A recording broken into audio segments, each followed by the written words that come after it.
13절에서 16절까지의 말씀입니다.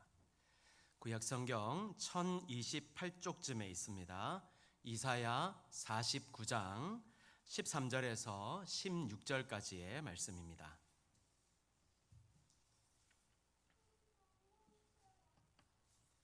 이사야 49장 13절에서 16절까지의 말씀 우리 함께 교독하도록 하겠습니다. 하늘이여 노래하라, 땅이여 기뻐하라, 산들이여 즐거이 노래하라. 여호와께서 그의 백성을 위로하셨은즉 그의 고난 당한 자를 긍휼히 여기실 것임이라.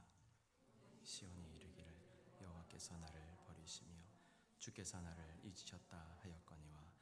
여인이 어찌 그 젖먹는 자식을 잊겠으며 자기 태에서 난 아들을 긍휼히 여기지 않겠느냐. 그들은 혹시 잊을지라도 나는 너를 잊지 아니할 것이라. 내가 너를 내 손바닥에 새겼고 너의 성벽이 항상 내 앞에 있나니. 아멘. 사람들은 자신이 잊혀지는 것을 두려워하는 것 같습니다. 두려워하는 것 같습니다. 그래서일까요?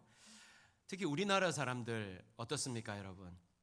이름 새기는 거 참 좋아하잖아요. 이렇게 우리나라 안에도 유명 관광지에 이렇게 큰 돌 같은 걸 보면 어떻게 그 위에 올라갔는지 이렇게 막 이름 같은 걸 새겨가지고 이렇게 하는 것을 우리가 볼 수 있지요. 일본에 유명 관광지인 대나무 숲이 있다고 합니다. 저는 안 가봐서 잘 모르겠지만 유명 관광지에 아주 이렇게 몇백 그루의 이 대나무 밭이 있다고 하는데요.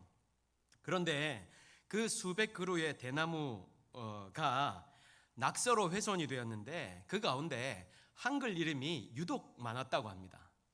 예를 들자면입니다. 김일권 이런 글자가 수도 없이 많았다고 합니다. 막 너무 많았다는 거죠.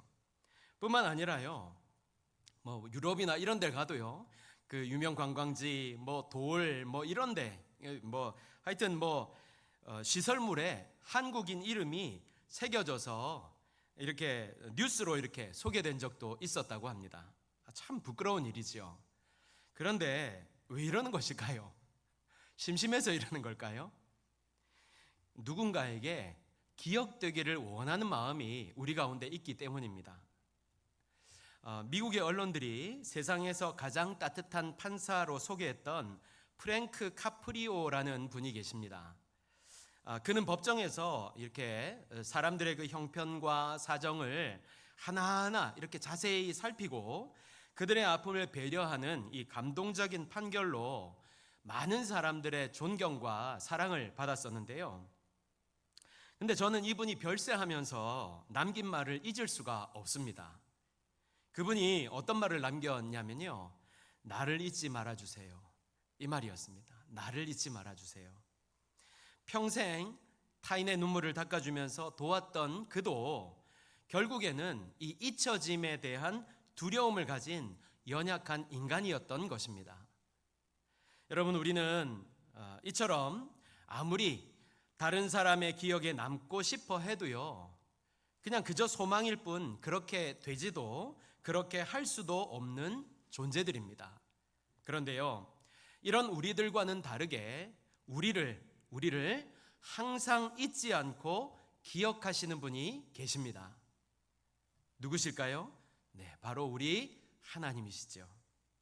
오늘은 이스라엘 백성들에게 하나님께서 친히 이렇게 말씀을 주시고 있는데요, 이 본문의 말씀을 통해서 하나님께서 저와 여러분을 얼마나 귀하게 생각하시는지, 그리고 그런 주님의 마음을 알 때 우리는 어떤 삶을 살게 되는지를 함께 살펴보고 도전을 받을 수 있는 귀한 시간이 되었으면 좋겠습니다. 오늘 본문의 역사적 배경은요, 이스라엘 백성들이 이제 바벨론의 포로로 끌려가서 살았던, 그러니까 포로 시대의 이야기인데요, 이스라엘 백성들이 이제 포로로 끌려가서 이 이방 땅에 있은 지가 무려 이제 70년쯤 되는 시점이었습니다.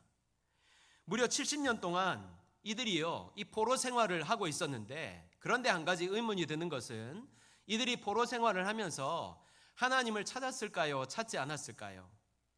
물론 찾았을 겁니다. 기도했을 거예요. 눈물로 회개도 해보고, 왜냐하면 포로로 끌려간 것은 결국 나라가 망한 것이 이스라엘 백성들이 하나님께 불순종했기 때문 아닙니까? 그래서 아마 이들은요, 회개하기도 했었고, 또 뭐 고국으로 돌아가게 해달라고, 하나님 다시 고향으로 좀 돌아가게 해주세요 라고 기도했을 거라는 말이지요. 그런데 이들의 기도에 어떤 일이 일어났지요? 아무 일도 일어나지 않았습니다. 70년 동안 아무 일도 일어나지 않았습니다. 근데 우리 한번 생각해 보자고요. 70년 동안 기도가 막히면 어떻게 될까요? 아마 혼자 내버려진 것 같은, 버림받은 것 같은 그 절망 속에 갇히게 되지 않을까요? 아마 이스라엘 백성들이 그랬을 겁니다. 더 이상 70년 동안 이 기도 응답이 없는데, 그러면 더 이상 막 이렇게 부르짖을 힘도, 뭐 간구할 힘도 아마 남아있지 않았을 겁니다. 그런데 이런 버림받은 상처와 아픔 속에 있는 이 이스라엘 백성들에게 오늘 선지자가 하나님의 말씀을 전하는데요. 우리 13절을 한번 보겠습니다. 하늘이여 노래하라, 땅이여 기뻐하라, 산들이여 즐거이 노래하라. 여호와께서 그의 백성을 위로하셨은즉 그의 고난당한 자를 긍휼히 여기실 것임이라. 여러분, 이게 무슨 말입니까? 이제 너희들에게, 이스라엘 백성들에게 회복이 있을 것이다 라는 말씀을 주고 있는 것입니다. 그러면 막 이렇게 회복의 말씀을 들으면 이제부터 막 가슴 속에 뜨거운 것이 막 올라와야 되지 않습니까? 소망이 생겨야 되고 막 희망이 생겨야 될 텐데 그렇지가 않았다는 것이죠. 백성들의 반응은 싸늘했고요, 구원의 선포를 받아들이지 못하였습니다. 그만큼 백성들의 마음이 상해 있었습니다. 오히려 이들이 어떻게 생각했습니까? 14절에요. 오직 시온이 이르기를 여호와께서 나를 버리시며 주께서 나를 잊으셨다 하였거니와. 여러분, 사람이 버림받은 것만큼 큰 상처가 어디 있겠습니까? 과거 우리나라는 해외로 입양을 참 많이 보냈지요. 지금도 그러는지는 잘 모르겠습니다만, 그런데 그렇게 입양된 아이들이 나중에 자라가지고 가장 고통스러워하는 것이 무엇인지 아십니까? 자신이 버림받았을지도 모른다는 그런 마음의 상처라고 합니다. 나중에 친부모를 찾고 뿌리를 확인한 후에 회복되기는 합니다만, 그러나 그 버림받음에 대한 그 상처와 고통은 그들의 인생을 흔들 만큼 너무나 큰 아픔이라고 합니다. 그런데 오늘 이스라엘 백성들이 마치 그렇다는 거예요. 그것도 사람에게 버림받은 것이 아니라 하나님께로부터 버림을 받았다, 잊어버림을 당했다, 이런 고통 속에 갇혀 있었단 말이지요. 그래서 지금 선지자가 와서 이제 너희들에게 회복이 있을 것이다, 은혜가 있을 것이다, 이렇게 하나님의 말씀을 전하는데도 그들의 마음은 여전히 차가웠던 것입니다. 이런 그들을 향해서 주님께서 다시 뭐라고 말씀하십니까? 15절에서 16절입니다. 여인이 어찌 그 젖 먹는 자식을 잊겠으며 자기 태에서 난 아들을 긍휼히 여기지 않겠느냐. 그들은 혹시 잊을지라도 나는 너를 잊지 아니할 것이라. 내가 너를 손바닥에 새겼고 너의 성벽이 항상 내 앞에 있나니. 아멘. 여러분, 여기 보니까요, 우리를 어떻게 하시겠다고 말씀하고 있습니까? 잊지 아니할 것이다, 기억하겠다, 이런 말씀을 주고 있어요. 감동이 없으십니까? 하나님께서요, 우리를 잊지 않고 기억하시겠다라는 말씀을 지금 주고 있는 것입니다. 그런데 어떻게 그렇게 기억할 수 있느냐? 여러분, 우리 하나님은요, 우리의 머리털까지도 세신 분이라고 말씀하셨잖아요. 제가 저희 첫째 아들이 군대 갔잖아요. 짧은 머리를 빡빡 깎았더라고요. 이제 짧은 머리니까 제가 셀 수 있겠지요? 가능합니까? 아닙니다, 여러분. 그렇지 않지요. 머리숱이 얼마나 많은데요. 제가 말씀드리고 싶은 것은요, 하나님은 전지전능하신 분이기 때문에 머리털까지도 다 세실 수 있습니다. 우리 마음과 생각을 감찰하세요. 그런데 그 정도로 기억하시는 게 아니라는 것입니다. 여인이 젖 먹는 자녀를 어떻게 사랑합니까? 자기 태에서 난 아들을 어떻게 긍휼히 여기지요? 전지로 사랑합니까? 전능으로 긍휼히 여기나요? 아닙니다. 그것은요, 사랑입니다. 다시 말해서 하나님은 우리를 기억하시는데, 잊지 않으시는데 능력 이전에 사랑하시기 때문에 우리를 기억하시고 잊지 않으신다는 말씀을 지금 주고 있는 것입니다. 이것으로 이해를 잘 못할까 봐 한 가지 더 말씀을 주시는데, 그게 뭡니까? 내가 너를 손바닥에 새겼다. 당시 고대 근동 사회에서는요, 이 노예의 몸에, 어딘지는 정확히 모르겠습니다만, 이 노예의 몸에다가 주인의 이름을 새기거나 반대로 충성을 맹세하는 신하가 자기가 섬기는 신이나 혹은 왕의 이름을 몸에 이렇게 새기기도 했답니다. 그와 같이 하나님께서, 아니 거꾸로 창조주 되신 하나님께서 피조물이자 죄인된 이스라엘, 우리를 몸에 새기시는데, 그것도 가장 잘 볼 수 있게 우리 손바닥에 우리 이름을 새기셨다는 것입니다. 이게 무슨 말이죠? 우리를 결코 잊지 않으시겠다는 강력한 약속의 말씀인 것입니다. 게다가 새겼다, 이게 무슨 말입니까? 과거형입니다, 여러분. 그러니까 이스라엘 백성들은 하나님께서 자신들을 잊으셨다고 생각했지만, 하나님은 그게 아니라 단 한순간도 그들을 잊은 적이 없다는 말씀을 지금 주고 있는 것입니다. 사랑하는 여러분, 하나님은 우리를 사랑하십니다. 얼마나 사랑하실까요? 결코 잊지 않으시고 단 한 번도 잊은 적이 없이 기억하시며 자기 아들을 주시기까지 사랑하시는 분이십니다. 사람은 서로 잊어버리기도 하고 기억하지 못하기도 하지요. 그러나 하나님은 우리를 사랑하시되 마치 자녀를 사랑하는 것 같이 사랑하신다는 것입니다. 대강 사랑하는 것이 아닙니다.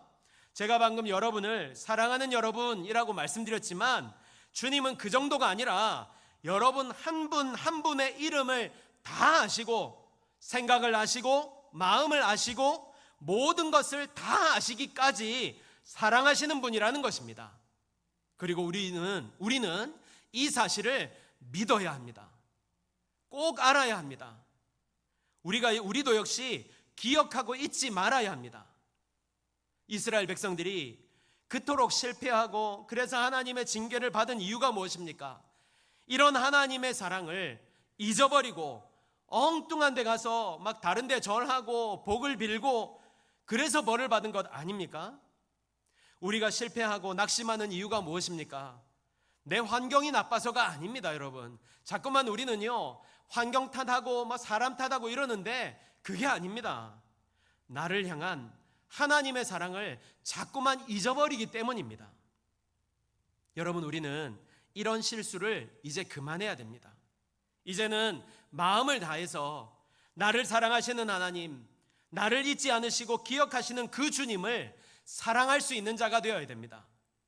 그렇다면 하나님이 이렇게 나를 잊지 않으시고 손바닥에 새길 만큼 이렇게 사랑하신다는 이 확신, 이 믿음이 우리 마음 가운데 견고하게 있을 때 우리 삶에 어떤 일이 일어나게 될까요? 첫 번째는요, 어떤 일이 있어도 낙심하지 않습니다. 우리 주특기가 뭐지요? 낙심하는 거잖아요. 절망하는 것입니다. 근데요, 이게 세대가 가면 갈수록 더해지는 것 같아요. 그런데 성경에도요, 수많은 사람들, 성경의 인물 중에 수많은 사람들도 낙심할 만한 환경에 있었습니다. 우리 다윗 어떻습니까? 다윗이 그랬지요. 시편 13편 1절에 보면요, 이렇게 다윗이 고백합니다. 여호와여, 어느 때까지이니까 나를 영원히 잊으시나이까? 주의 얼굴을 나에게서 어느 때까지 숨기시겠나이까? 얼마나 답답하면 이런 기도를 할까요? 하나님, 나 잊어버리셨습니까? 하나님, 왜 나한테 주님의 얼굴을 보여주지 않습니까? 왜 내게 응답하지 않으십니까? 이런 그 고백을 하는 거잖아요. 여러분, 다윗이 도망해야 될 이유가 무엇입니까 도대체? 그저 그냥 자신은 가만히 있다가 기름 부음 받음을 당했잖아요. 오히려 골리앗을 쓰러뜨리면서 나라를 구한 영웅이었습니다. 하지만 그에게 돌아온 것은 도망자라는 낙인이었지요. 사울의 끈질긴 추격에 광야로 도망해야 되고 동굴 속에 숨어야 되고 이 다윗의 상황은요 그야말로 절망적이었습니다. 그렇게 절망 속에 있을 때 느낀 솔직한 마음이 무엇입니까? 하나님께서 나를 완전히 잊으셨구나. 하나님 나를 잊으셨구나. 이거잖아요. 하지만 그는요 이렇게 그냥 낙심하고만 있지 않았습니다. 그 절망의 끝에서 낙심으로 끝나지 않고 기도하면서 하나님을 찾아냈습니다. 5절을 한번 볼까요? 나는 오직 주의 사랑을 의지하여 싸우니 나의 마음은 주의 구원을 기뻐하리이다. 이게 무슨 말입니까? 다윗이 지금 막 환경이 나아지고 사울이 죽어서 낙심이 끝난 것이 아닙니다. 동굴이라는 그 광야라는 절망의 자리에 여전히 있었지만 하나님의 자신을 향한 사랑을 믿었고 의지하였다는 것입니다. 붙들었다는 것이지요. 또 하박국은 어떻습니까? 바벨론에 의해 나라는 짓밟히고 모든 것이 이제 황폐해질 것이라는 절망적인 미래를 앞두고 있는 상황이었습니다. 눈에 보이는 현실은요 한마디로 그냥 낙심과 절망뿐이었습니다. 하지만 그는 어떻게 고백을 하지요? 하박국 3장 17절에서 18절, 우리가 너무나 잘 아는 말씀인데요, 이렇게 고백합니다. 비록 무화과 나무가 무성하지 못하며 포도나무에 열매가 없으며 감람나무에 소출이 없으며 밭에 먹을 것이 없으며 우리의 양이 없으며 외양간에 소가 없을지라도 나는 여호와로 말미암아 즐거워하며 나의 구원의 하나님으로 말미암아 기뻐하리로다. 아멘. 여러분, 하박국이 모든 것이 다 끊어진 이 절망적인 현실 속에서도 이렇게 기뻐할 수 있었던 비결이 무엇입니까? 내 눈앞의 환경이나 조건이 아니라 하나님께서 자신을 잊지 않으실 것을 믿었기 때문입니다. 지금 다윗과 하박국이 우리에게 주는 강력한 도전이 바로 이것입니다. 그들이 절망 속에서도 주저앉지 않을 수 있었던 이유는 환경이 바뀌어서가 아니라 세상은 나를 잊고 상황은 절망적일지라도 나를 향하신 그 주님의 사랑, 나를 결코 잊지 않으시고 버려두지 않으시는 주님을 기억해냈기 때문입니다. 그러므로 혹시 지금 혼자인 것과 같은 절망과 깊은 낙심 속에 계신 분이 있습니까? 오늘 저와 여러분에게 주신 이 말씀을 꼭 붙들 수 있기를 바랍니다. 그리고 여기 계신 모든 분들도 역시 동일하게 어떤 상황 속에서도 낙심과 절망이 아닌 나를 잊지 않으시고 여전히 나와 함께 하시고 나를 돌보아 주시는 그 하나님의 사랑과 은혜를 기억하며 믿음으로 살아갈 수 있는 성도들이 되시기를 예수님의 이름으로 축복합니다. 아멘. 두 번째는요, 주님만을 바라보며 살게 됩니다. 오늘 하나님은요, 어머니가 자식을 잊을지언정 우리를 잊지 않으시겠다고 말씀하시면서 이렇게 말씀합니다. 16절입니다. 내가 너를 내 손바닥에 새겼고 너의 성벽이 항상 내 앞에 있나니. 당시 이스라엘 성벽은요 바벨론에 의해서 무참히 다 무너진 상태였습니다. 그것은 그야말로 더 이상 소망이 없는 그런 상태였던 것이죠. 그래서 백성들은 그 성벽을 보면서 낙심할 수밖에 없었던 것입니다. 그런데 하나님은 그렇게 무너져 내려서 소망 없는 성벽을 보면서 무엇이라고 말씀하고 있지요? 그 무너진 성벽이 항상 내 앞에 있다. 그 무너진 성벽조차 항상 내 앞에 있다라고 말씀하고 있어요. 이게 무슨 말일까요? 나를 기억하실 뿐만 아니라 나의 무너진 현실까지도 기억하시고 회복을 준비하고 계신다는 뜻입니다. 여러분, 하나님은요 우리 이름만 기억하시는 분이 아닙니다. 우리의 인생에 무너진 성벽도 기억하십니다. 깨어진 마음, 낙심한 마음, 상처 입은 마음, 해결되지 않는 문제, 오래된 기도 제목까지 하나님은 다 보고 계신다는 것이지요. 그 모든 상황이 주님 앞에 있다는 것입니다. 그렇다면 우리의 무너진 성벽 앞에서 우리는 어떻게 해야 될까요? 우리는 자꾸 무너진 성벽, 내 현실과 문제만을 자꾸만 바라봅니다. 그리고는 절망을 하지요. 하지만 오늘 하나님은 이제 그것만 그만 바라보고, 그것만 바라보지 말고, 하나님, 나를 바라봐라. 내가 네 무너진 성벽 앞에 있지 않느냐. 그 무너진 성벽이 아니라 이제는 나를 봐야 된다. 성벽을 회복시킬 주님을 바라보라고 지금 말씀하고 있는 것입니다. 여러분은 지금 무엇을 바라보고 계십니까? 세상이 아닙니다. 환경 아닙니다. 주님을 보시기를 바랍니다. 주님만 보시기를 바랍니다. 그래도요, 충분합니다, 우리 인생. 그렇지 않습니까? 도무지 동의가 안 되십니까? 여러분, 우리가요, 정말로 주님만 바라보는 인생, 그것으로 만족해야 됩니다. 충분합니다. 세상은요, 자꾸만 우리의 눈길이 세상을 향하도록 만들어요. 그렇게 하지 않으면 살지 못할 것 같이 그렇게 느끼게 만듭니다. 못 살 것처럼 그렇게 생각하게 만들어요. 그러나 결코 그렇지 않습니다, 여러분. 우리는요, 주님만 바라보아도 괜찮습니다. 아니, 주님만 바라보아야 살 수 있습니다. 여러분에게 이 믿음이 있어야 됩니다. 그리고요, 우리가 그렇게 주님만을 바라볼 때 우리도 오늘 이 하박국 선지자와 같이 비록 무화과 나무가 무성하지 못하며 포도나무에 열매가 없으며 감람나무에 소출이 없으며 밭에 먹을 것이 없으며 우리의 양이 없으며 외양간에 소가 없을지라도 하나님으로 인하여 기뻐할 수 있는 믿음과 소망의 사람이 되어질 것입니다. 그러므로 저와 여러분 모두가 항상 나를 잊지 않으실 뿐만 아니라 나의 답답한 현실마저 회복시키실 그 주님만을 바라보고 소망하면서 기뻐하고 감사할 수 있는 성도들이 되시기를 바랍니다. 그래서 하박국과 같이 주님을 찬양하는 믿음의 성도들이 되시기를 다시 한번 예수님의 이름으로 축복합니다. 아멘. 말씀을 맺겠습니다. 성경은요, 우리 인생을 화살과 같이 날아가는 인생 또는 안개와 같은 인생이라고 표현을 합니다. 그만큼 우리 인생은요, 순식간에 지나가지요. 그렇지 않습니까? 다 동의하실 겁니다. 그래서 이제 인간은요, 자꾸만 누군가에게 기억되기를 원하죠. 내 자녀가 나를, 적어도 내 자녀는 나를 기억해 주기를 원하는 그런 마음도 있잖아요.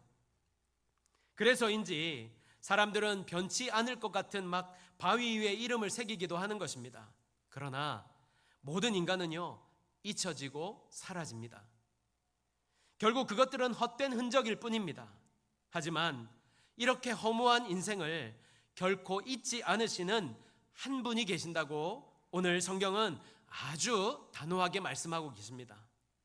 영원히 변치 않으시는 아버지 하나님께서 우리를 잊지 않으시고 기억하시는데 손바닥에 새길 정도로 정확하게 기억하신다고 말씀하고 있습니다. 왜 그럴까요? 우리 이름이 이뻐서? 우리가 하나님 마음에 드는 일을 해서입니까? 그렇지 않습니다. 사랑하셨습니다. 너무나 우리를 사랑하셔서입니다. 사랑하셔서 우리를 잊지 않으시고 손바닥에 새길 만큼 기억하신다는 것입니다. 더불어 우리 이름만 기억하시는 것이 아니지요.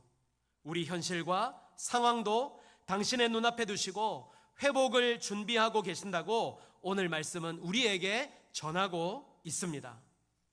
그렇다면 이런 놀라운 사랑과 은혜를 받은 우리는 어떤 삶을 살 수 있을까요?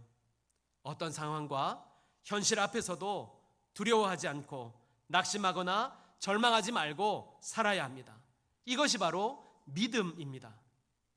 더불어 내 막막한 현실을 회복시키실 주님을 바라보면서 살아야 합니다. 이것이 바로 소망입니다. 그러므로 내 이름이 주님의 손바닥 안에 있음을 확인하면서 모든 근심과 염려를 털어내고 모든 상황 속에서 믿음과 소망 가운데 하박국과 같이 찬송하며 살아갈 수 있는 믿음의 사람들이 되시기를 예수님의 이름으로 축복합니다. 아멘. 우리 같이